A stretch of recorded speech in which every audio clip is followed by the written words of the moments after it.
الحمد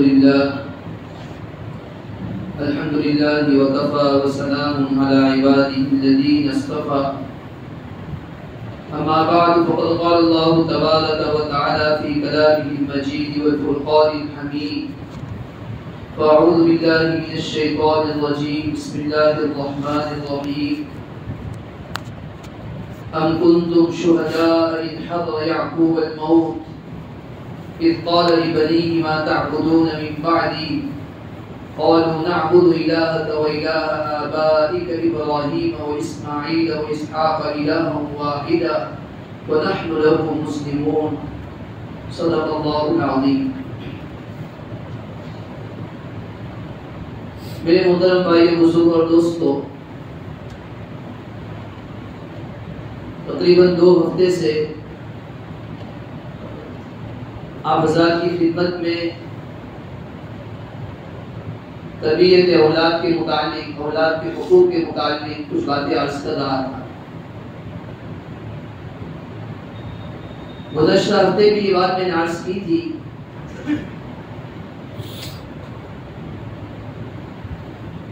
کہ اگر کوئی آدمی کھیتی باڑی کر رہا ہے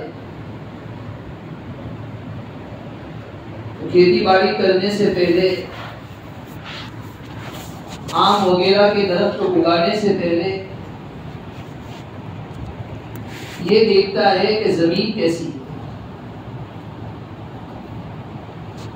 زمین اچھی ہوگی، اس میں آنے والے پودے، اس میں آنے والی کھیتی اور اس کے بعد آنے والے پھل بھی اچھے ہوں. تو دنیا کا یہ حال ہے کہ آدمی جب کھیتی باڑی کرنا چاہتا ہے، باغ کے اندر کچھ درخت وغیرہ بونا چاہتا ہے، تو اچھی سے اچھی کھیتی کا اچھی سے اچھی زمین کا انتخاب کرتا ہے. اس سے ہمیں یہ سمجھ میں آیا، آدمی نکاح کرنے سے پہلے، اولاد کے وجود میں آنے سے پہلے جس عورت کا انتخاب کر رہا ہے، کیونکہ اسی عورت کے بدن سے، اسی عورت کے پیٹ سے اولاد کا وجود ہونے والا ہے، نسلیں پیدا ہونے والی ہے، تو آدمی ایسی عورت کا انتخاب کرے جو دیندار ہو. دیندار عورت ہوگی، اللہ کے حکموں پر چلنے والی عورت ہوگی، اللہ کے حکموں کو سمجھنے والی عورت ہوگی. اس سے جو اولاد آئے گی ان اولاد پر بھی ایسا ہی اثر پڑے گا.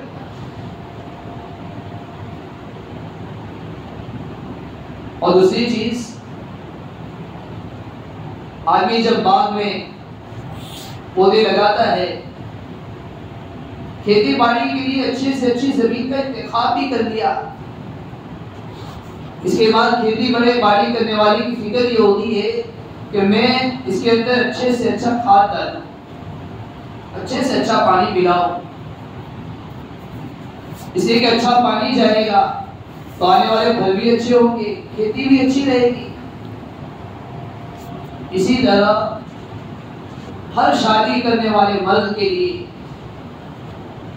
ہر گھر کے ذمہ دار کے لیے، اگر وہ یہ چاہتا ہے کہ میری آنے والی نسل اچھی ہو، دیندار ہو، اللہ کے حکم پر چلنے والی ہو، تو اسے چاہیے کہ اپنے پیٹ میں اور اپنی اولاد کے پیٹ میں، اپنی بیوی کے پیٹ میں حلال غذا داخل کرے. آدمی کے پیٹ میں جیسی غذا جاتی ہے ویسا ہی خون بنتا ہے، اور جیسا خون بنتا ہے ویسا ہی آدمی کا مادہ تیار ہوتا ہے، اور اسی کے ذریعے سے عورت کے پیٹ کے اندر حمل ٹھہرتا ہے، اور اس کے بعد یہ حمل ایک دن ایک بچے کی شکل میں دنیا کے اندر ظاہر ہوتا ہے. اگر باپ حرام کما رہا ہے، حرام رزق میں مبتلا ہے، حرام روزی کھا رہا ہے، اس کے بعد اپنی بیوی کو بھی کھلا رہا ہے، اس کے بعد اولاد کا وجود ہوا، بچے پیدا ہوئے، بچی پیدا ہوئی، بچیوں کو کھلا رہا ہے، بچوں کو کھلا رہا ہے، جس طرح جیسا پانی ڈالا جاتا ہے ویسا کھیت پیدا ہوتا ہے، اور اس کے بعد ایسے ہی پھل آتے ہیں۔ اگر ہمارے پیٹ میں رزق حرام جائے گا، ہماری بیوی کے پیٹ میں رزق حرام جائے گا، اس کے بعد جو بچہ پیدا ہوگا اس پر بھی اس کے ایسے ہی اثرات ہوں گے۔ ہر چیز اپنا اثر دکھاتی ہے۔ یاد آ گیا ایک مرد عورت تھے، نکاح کے بعد ان دونوں نے آپس میں عہد کر لیا، اللہ سے عہد کیا، آپس میں عہد کیا کہ ہم کبھی بھی مشتبہ غذا اپنے پیٹ کے اندر داخل نہیں کریں گے۔ حیات تو دور کی بات ہے۔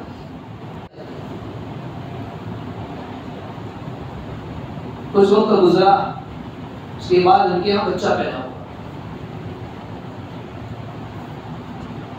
ایک عرصے کے بعد جو بچہ پیدا ہوا تھا بڑا ہوا، بڑا ہونے کے بعد اس بچے نے کسی کے گھر سے چوری،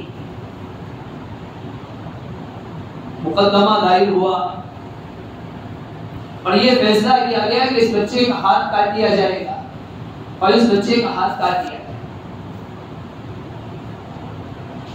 باپ کو بڑا غصہ آیا، سمجھ میں نہیں آیا کہ کیا وجہ ہے کہ آخر ہمارے بچے نے چوری کی۔ ہتھیار اٹھایا، تلوار اٹھائی اور اپنی بیگم کے پاس، اپنی بیوی کے پاس آیا اور آ کر کہا کہ سچ سچ بتا، تو نے کون سی چیز ایسی کھائی ہے یا کون سی چیز ایسی کی ہے جس کی وجہ سے ہمارے بچے نے چوری کی۔ عورت کہنے لگی بات دراصل یہ ہے کہ یہ بچہ جب میرے پیٹ میں تھا، ہمارے بازو کے اندر، ہمارے پڑوس میں جو گھر ہے، ان کے باڑے کے اندر ایک بیری کا درخت تھا۔ درخت کی کچھ شاخیں ہمارے باڑے میں بھی آ رہی تھی، ہمارے گھر کے سامنے بھی آ رہی تھی۔ ایک دن میرے دل میں بیر کے کھانے کی تمنا پیدا ہوئی۔ میں نے سوچا کہ ایک تو بیر کھانے کی تو کیا ہو جائے گا، چنانچہ اس بیری کی شاخ سے میں نے چند بیر اٹھائے اور اپنے منہ میں ڈال کے اس کو کھا لیا۔ شوہر کہنے لگا بس یہی بات ہے، آپ نے اپنے پڑوس کے اندر سے ایک بیری کے درخت کے کچھ پھل، کچھ بیر آپ نے کھائے تھے، بغیر اجازت کے کھائے تھے، اس کا اثر یہ پیدا ہوا کہ ہمارے بچے نے آج دوسرے کے یہاں سے چوری کی اور اس کا ہاتھ کاٹا گیا۔ دیکھو ماں کے پیٹ میں بچہ ہے، حمل کے دوران جب بچہ پیٹ میں، ماں نے ایک چیز بغیر اجازت کے ٹوٹی پھوٹی کچھ چیز کھائی ہے، اس کا اثر یہ ہوا کہ اولاد آج وہاں تک پہنچ گئی کہ اس نے ایک بڑی چوری کی اور اس کا ہاتھ کاٹ دیا۔ اگر ماں باپ یہ چاہتے ہمارے اولاد نیک بنے، دیندار بنے، اللہ کے حکم پر چلنے والی بنے، ماں باپ کو چاہیے سب سے پہلے اپنے پیٹ میں غذا حلال کی داخل کرے، حلال غذا کھائے، اچھی غذا کھائے، حلال غذا، طیب غذا جب کھائی جائے گی، خود کے پیٹ میں داخل کی جائے گی، اپنی بیوی کے پیٹ میں داخل کی جائے گی، آنے والی اولاد پر حلال رزق کا ضرور اثر پڑتا ہے۔ تاریخ کی کتابوں میں لکھا ہے ایک ملک کا ایک بادشاہ تھا، امیر محمد اس کا نام تھا۔ ایک دن اپنے گھر میں داخل ہوا،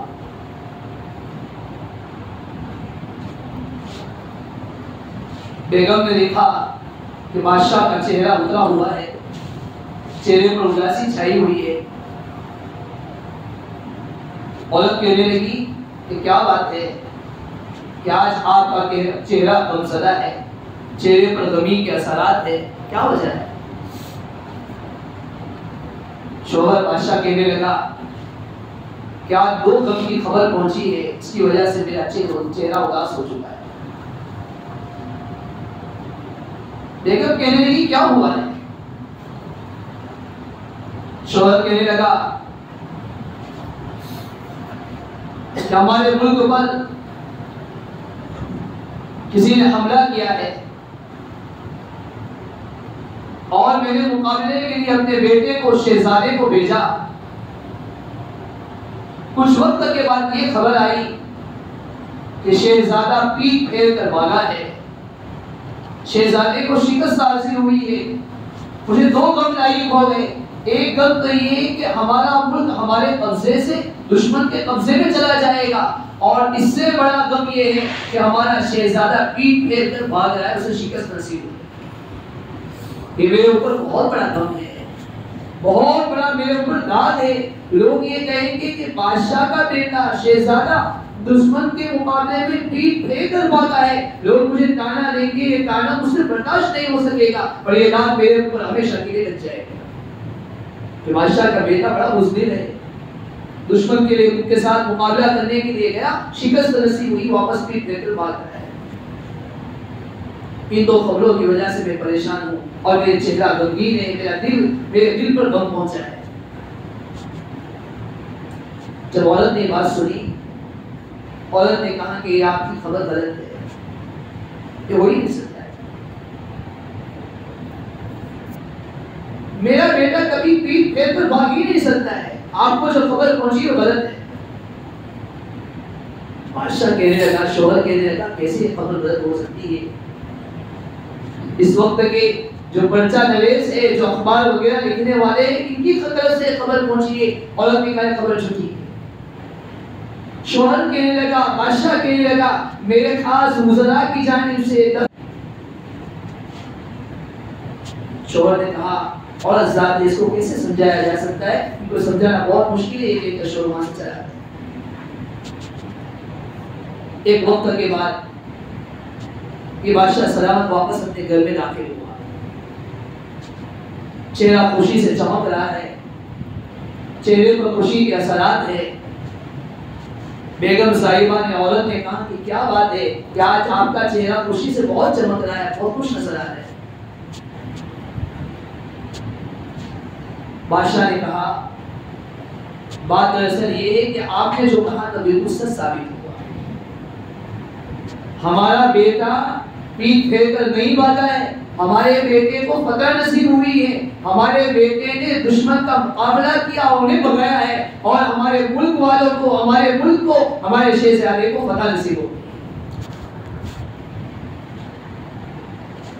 یہ جب خبر سنائی, اس کے بعد شوہر کہنے لگا اپنی عورت سے, اپنی بیگم سے کہ کیا بات ہے, آپ اتنی پختگی کے ساتھ, آپ اتنی تاکید کے ساتھ, آپ اتنی مضبوطی کے ساتھ یہ کیوں کہہ رہی تھی کہ میرا بیٹا کبھی شکست نہیں کھا سکتا ہے, میرا بیٹا کبھی بزدل نہیں ہو سکتا ہے, میرے بیٹے پر کوئی حملہ کر کے اس کو بھگا نہیں سکتا ہے؟ کیا بات ہے جس کی وجہ سے میں کہہ رہا تھا کہ پرچہ نویسوں کی طرف سے یہ خبر ہے, آپ ماننے کے لیے تیار نہیں تھی. میں نے کہا تھا کہ میرے خاص وزراء کی جانب سے یہ خبر ہے, آپ نے کہا یہ خبر جھوٹ ہے, ماننے کے لیے آپ تیار نہیں تھی. کیا بات ہے؟ عورت کہنے لگی, یہ بات راز ہے, میں اسے چھپنے سے فاش نہیں کرنا چاہتی, اس کو لوگوں کے سامنے ظاہر نہیں کرنا چاہتی, آپ کے سامنے اس کو ظاہر نہیں کروں. شوہر اصرار کرنے لگا, بادشاہ اصرار کرنے لگا, کیا بات ہے, آپ مجھ سے راز چھپاؤ گی؟ ہر شوہر کے سامنے عورت اپنے راز کو کھول دیتی ہے, آپ بھی میرے سامنے راز ظاہر فرمائیں, کیا بات ہے, کیا وجہ ہے؟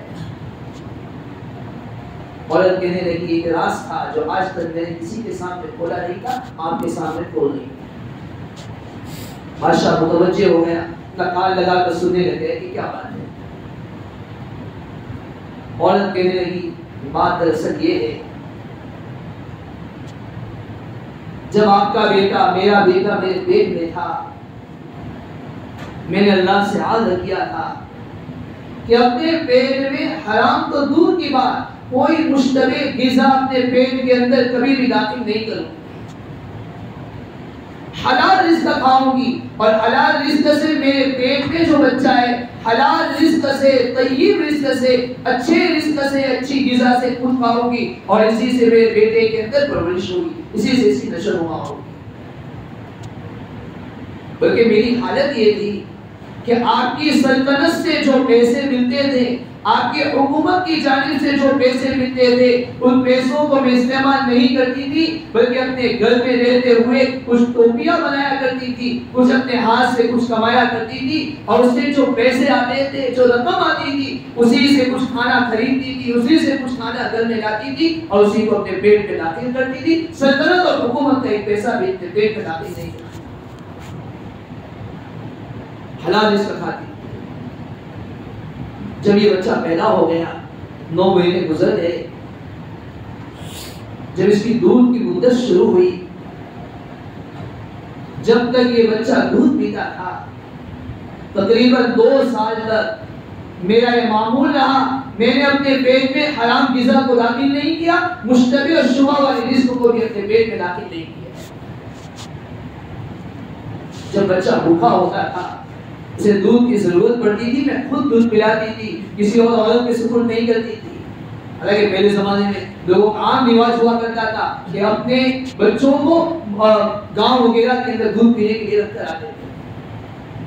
یہ عورت کہنے لگی میں نے اپنے بیٹے کو حلال رزق کھا کر خود دودھ پلایا ہے۔ جب یہ بچے کو بھوک لگتی تھی، میں وضو کیا کرتی تھی، 2 رکعت نماز پڑھا کرتی تھی، اللہ تعالیٰ سے دعا کیا کرتی تھی، اس کے بعد اپنے بچے کو دودھ پلاتی تھی۔ اس وجہ سے میں کہہ رہی تھی کہ میں نے حلال غذا کھلائی ہے، حلال غذا سے اس کی پرورش کی ہے، 2 رکعت نماز پڑھ کر اس کو وضو کر کے دودھ پلایا ہے۔ یہ بچے کے اندر کبھی کوئی اخلاق رذیلہ، کبھی کوئی برا وصف اس کے اندر پیدا نہیں ہو سکتا ہے۔ بزدلی یہ تو بہت بڑا وصف ہے، پیٹ پھیر کر بھاگنا یہ تو بہت بڑا بزدلی کا وصف ہے، بڑا خراب وصف ہے، یہ میرے بیٹے کے اندر پیدا نہیں ہو سکتا ہے۔ اس نے بیٹی تاکید کے ساتھ، مضبوطی کے ساتھ، پختگی کے ساتھ کہہ رہی تھی کہ میرا بیٹا کبھی بزدل نہیں ہو سکتا ہے، میرا بیٹا کبھی پیٹ پھیر کر بھاگ نہیں سکتا ہے۔ ضرورت ہے اگر ہم یہ چاہے ہماری اولاد نیک بنے، ہماری اولاد دیندار بنے، ہماری اولاد نمازوں کا اہتمام کرنے والی بنے، علماء کے نقش قدم پر چلنے والی بنے، اولاد والدین کی سب سے بڑی ذمہ داری ہے حلال رزق خود کھائے، اپنی اولاد کو، اپنی بیوی کو بھی حلال رزق کھلائے۔ حلال رزق کے بھی اثرات ہوتے ہیں، حرام رزق کے بھی اثرات ہوتے ہیں۔ آج ہمارا حال یہ ہے، ہر والدین کو یہ تو فکر ہوتی ہے کہ میں دنیا سے جاؤں تو اپنی اولاد کے لیے اچھے سے اچھا بینک بیلنس شروع کر جاؤں۔ ہر باپ کی یہ خواہش ہوتی ہے میرے 4 بیٹے ہیں، چاروں کے لیے اچھے سے اچھے گھر کا انتظام ہو جائے، چاروں کے لیے اچھی سے اچھی گاڑی کا انتظام ہو جائے، چاروں کے لیے اچھے سے اچھا بینک۔ کہ جس طرح ہم دیندار ہیں، ہم نمازوں کا اہتمام کرنے والے ہیں، ہم قرآن کریم کی تعلیمات کو اپنانے والے ہیں، آنے والی نسل، ہماری اولاد، ہمارے بیوی بچے قرآن تعلیمات کو اپنی زندگی کے اندر کیسے اپنانے والے ہیں۔ میں نے جو آیت کریمہ پڑھی، اللہ تعالیٰ فرماتے ہیں کنتم شہداء حضر یعقوب الموت، یعقوب علیہ السلام کے انتقال کا وقت قریب آیا۔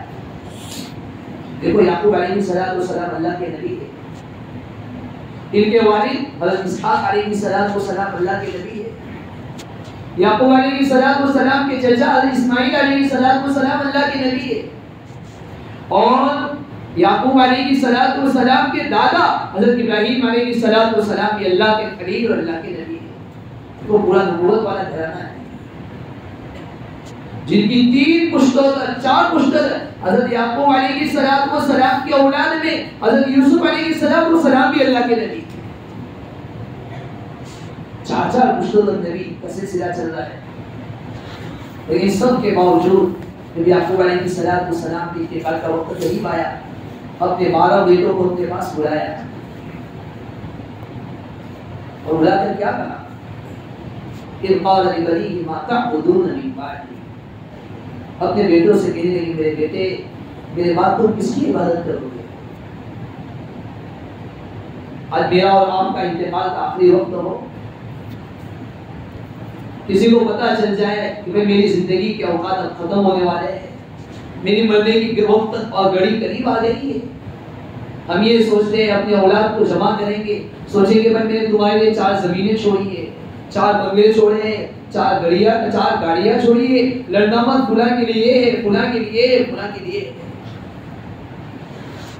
نبوت والا گھرانہ ہے، یعقوب علیہ السلام نبی ہے، پورا نبوت کا سلسلہ نسب چلا رہا ہے، پیڑھی نسل، ایک پیڑھی نبوت والی، دوسری پیڑھی نبوت والی، پھر بھی یعقوب علیہ السلام نے بیٹوں کو جمع کر کے سب سے پہلے ان کی ایمان کی فکر کر رہے کہ اے میرے بیٹوں تم مجھے بتاؤ میرے انتقال کے بعد تم کس کی پوجا کرو گے، کس کی عبادت کرو گے، کس کی پرستش کرو گے۔ یہ نہیں سوچا کہ کوئی فکر کرنے کی ضرورت نہیں ہے، ان کے تو دادا بھی نبی تھے، ان کے تو چچا بھی نبی تھے، میں بھی نبی ہوں، ہمارے بیٹوں میں یوسف علیہ السلام بھی نبی ہے، کوئی فکر کرنے کی ضرورت نہیں۔ یعقوب علیہ السلام اپنی اولاد سے پوچھے میری بات کس کی عبادت کرو؟ انہوں نے جواب دیا نعبد الہک و الہ آبائک ابراہیم و اسماعیل و اسحاق الہ واحدا۔ اپنے والد کو تسلی دی، آپ کو فکر کرنے کی ضرورت نہیں ہے، ہم عبادت کریں گے آپ کے معبود کی، ہم عبادت کریں گے ابراہیم علیہ السلام، اسماعیل علیہ السلام، اسحاق علیہ السلام کے معبود کی، ایک اللہ کی عبادت کریں گے۔ یعقوب علیہ السلام کو تسلی ہوئی، اس کے بعد انتقال ہوا۔ آج آنے والے نسلوں کی فکر کی ذمہ داری ہماری ہے۔ ایک باپ ہونے کی حیثیت سے میری ذمہ داری ہے کہ میں دنیا سے اس حالت میں جاؤں کہ میری اولاد دین پر قائم ہو۔ ایک دادا ہونے کے اعتبار سے دادا کی ذمہ داری ہے میں دنیا سے جاؤں اس حالت میں جاؤں میرے پوتے، میرے نواز، میرے پوتے دینداری کے اوپر جیے، دینداری کی حالت میں ان کا انتقال ہو۔ ایک نانا ہونے کی حیثیت سے نانا کی ذمہ داری ہے جس طرح وہ یہ سوچ رہا ہے میرے نوازے کے لیے اچھی چیزوں کا انتظام ہو جائے، اچھے گھروں کا انتظام ہو جائے، ایک نانا ہونے کے اعتبار سے اس کی ذمہ داری ہے کہ میں دنیا سے اس طرح جاؤں میری آنکھیں یہ دیکھ لے کہ میرے نوازے سب کے سب دیندار ہو۔ آج پوری دنیا کے اندر لوگوں کو دین سے ہٹانے کے لیے، دینی تعلیمات سے دور کرنے کے لیے نئے نئے فکرے وجود میں آ رہے ہیں۔ برائیوں کو اچھی شکل میں پیش کیا جا رہا ہے۔ زُيِّنَ لِلنَّاسِ حُبُّ الشَّهَوَاتِ، اچھی چیزوں کو، بری چیزوں کو اچھی شکلیں دے کر لوگوں کے سامنے پیش کیا جا رہا ہے۔ ہم یہ سمجھ رہے ہیں بہت اچھی چیز ہے، اچھی چیز ہے، یہ اچھی چیز کے ذریعے سے، اچھے ناموں کے ذریعے سے لوگوں کو برائیوں کی طرف متوجہ کیا جا رہا ہے۔ اللہ تعالیٰ شانوں سے دعا ہے اللہ تبارک و تعالیٰ ہمارے اولاد کو ہماری آنکھوں کی ٹھنڈک بنائے، ہمیں اپنی اولاد کی فکر کرنے کی توفیق عطا فرمائے۔ جس طرح اللہ تعالیٰ ہمیں نیکدار، سب سے پہلے تو اللہ تعالیٰ ہمیں دیندار بنائے، ہمیں نمازوں کا اہتمام کرنے والے بنائے، میاں بیوی کو دیندار بنائے، گھروں کو دیندار بنائے، اور اللہ تبارک و تعالیٰ آنے والے نسلوں کو بھی دیندار بنائے، ان پر ایمان، ان کا ایمان پر چلنا آسان ہو جائے۔ آمین و آخر دعوانا الحمدللہ رب العالمین۔